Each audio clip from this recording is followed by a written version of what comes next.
Good morning. Today is Tuesday, October 20th. For lunch today, there's tacos and Spanish rice, or crispy chicken sandwich, or cheeseburger on a bun. Hi, I'm Shayla. And I'm Ashlyn. And we're here to talk to you today from the Student Council because in the last week of October, we're having our Red Ribbon Week. Red Ribbon Week is where each day you will be able to dress up as different themes and have a little bit of fun. So on Monday, our first theme is Pajama Day.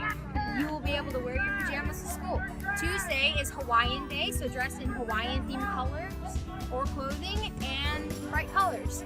Wednesday is Sweatshirt and Sweatpants Day, so wear your sweatshirt and sweatpants to school. And Thursday is Twin Day, so grab a friend or a twin and dress like each other. Thank you, and we hope you participate. And happy birthday to Nevaeh Bennett in 5th grade. Have a great day. So today I'd like to share with you a story I was told by a man called Kevin Hathaway of his experience playing basketball growing up. So Kevin grew up in a small town in Idaho.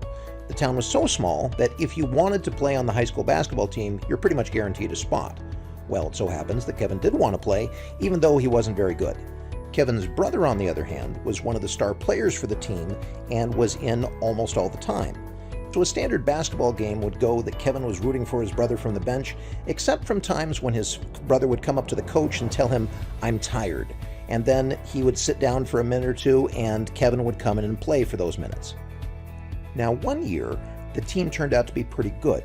Not phenomenal, but in Kevin's word, the best of the okay. Okay enough to go ahead and qualify for the state playoffs.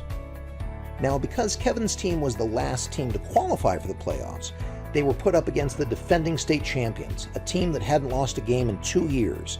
Pretty much everybody expected the team to show up, play a game, and then go home right afterwards. Well, the game started. The crowds were packed. Now, as the game went on, it turns out it was pretty tight, a lot closer than anybody expected.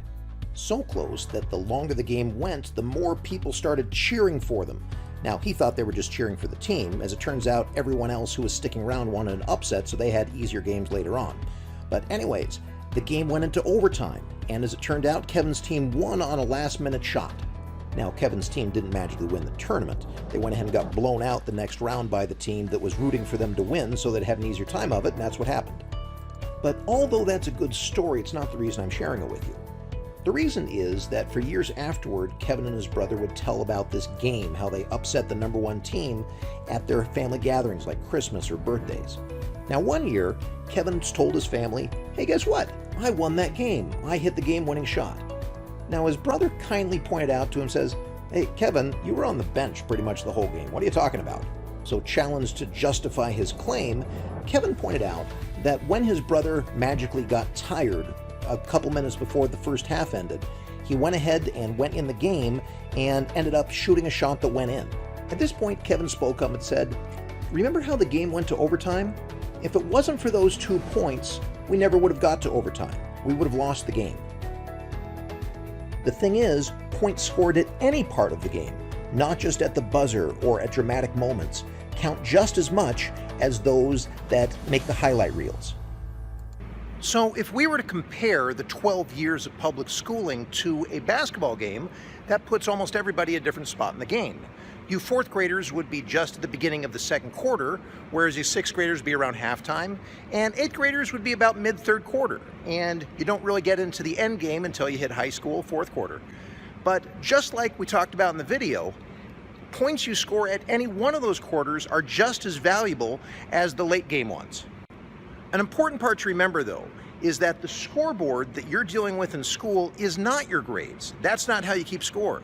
It's how much you're learning. It's how much you're growing each day in, day out, and each year.